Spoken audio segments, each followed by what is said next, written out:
I hope that if my house was burning, that people would come and help me, you know?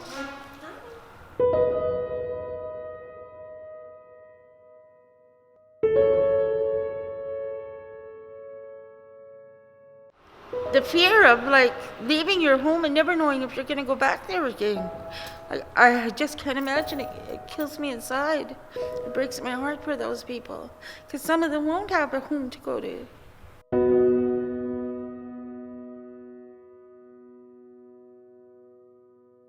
It doesn't matter whether you're donating your time.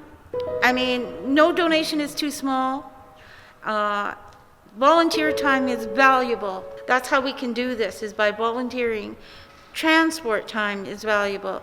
That's what makes us a success. It's like not me or you. It's all of us together reaching out, and because I guess everybody's heart is the same as mine.